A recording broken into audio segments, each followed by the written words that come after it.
सकट चौथ की पवित्र कथा सुनने के लिए आपका स्वागत है।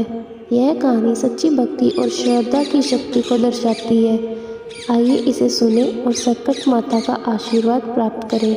एक शहर में देवरानी जेठानी रहती थी। देवरानी गरीब थी और जेठानी अमीर थी। देवरानी हमेशा गणेश जी का पूजन और व्रत करती थी। देवरानी का पति जंगल से लकड़ी काटकर बेचता था।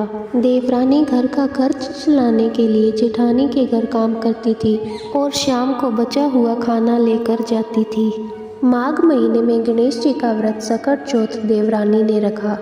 उसके पास पैसे नहीं थे, इसलिए उसने तिल व गुड़ लाकर तिलकुट्टा बनाया। पूजा करके तिल चौथ की कथा सुनी और जेठानी के यहाँ काम करने चली गई। सोचा शाम को चंद्र को अर्घ्य देकर जेठानी के यहाँ से लाया खाना और तिलकुट्टा खाएगी।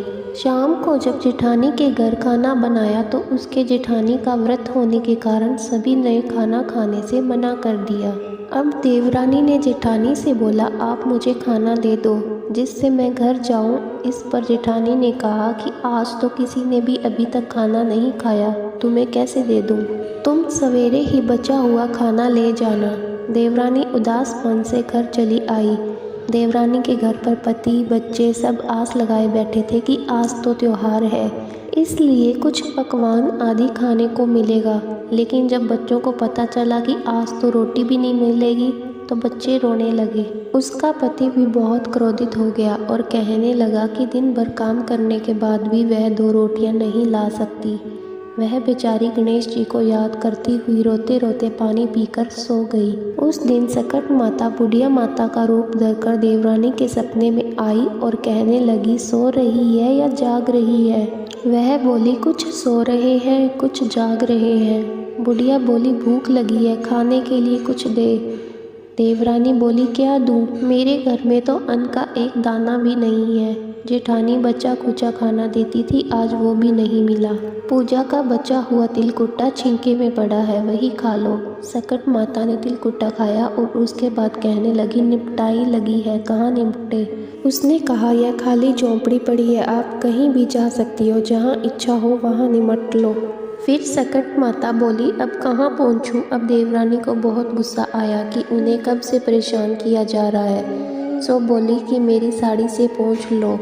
देवरानी जब सुबह उठी तो यह देखकर हैरान रह गई कि पूरा घर हीरों और मोतियों से जगमगा उठा है। उस दिन देवरानी जेठानी के काम करने नहीं गई। जेठानी ने कुछ देर तो राह देखी, फिर बच्चों को देवरानी को बुलाने भेज दिया। जेठानी ने सोचा कल खाना नहीं दिया था, इसलिए शायद देवरानी बुरा मान गई होगी। बच्चे बुलाने गए। देवरानी ने कहा कि बेटा, बहुत दिन तेरी माँ के यहाँ काम कर लिया। बच्चों ने घर जाकर माँ से कहा कि चाची का पूरा घर हीरों और मोतियों से जगमगा उठा है। जेठानी दौड़कर देवरानी के पास आई और पूछा कि यह सब कैसे हो गया। देवरानी ने उसके साथ जो हुआ वह कह डाला। उसने भी वैसा ही करने की सोची। उसने भी सकट चौथ के दिन तिलकुट्टा बनाया। रात को सकट माता उसके भी सपने में आई और बोली, भूख लगी है, मैं क्या खाऊं? जेठानी ने कहा कि आपके लिए छिंके में रखा है, फल और मेवे भी रखे हैं, जो चाहे खा लो। सकट माता बोली, अब निपटे कहाँ? जेठानी बोली, मेरे इस महल में कहीं भी निपट लो। फिर उन्होंने बोला कि अब पहुँचूं कहाँ?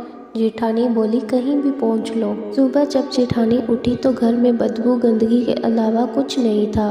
हे सकट माता, जैसे आपने देवरानी पर कृपा की वैसी सब पर करना। सकट माता की यह कथा हमें सिखाती है कि भक्ति से हर समस्या का समाधान होता है। वीडियो पसंद आया हो तो लाइक, शेयर और सब्सक्राइब ज़रूर करें। जय गणेश, जय सकट माता।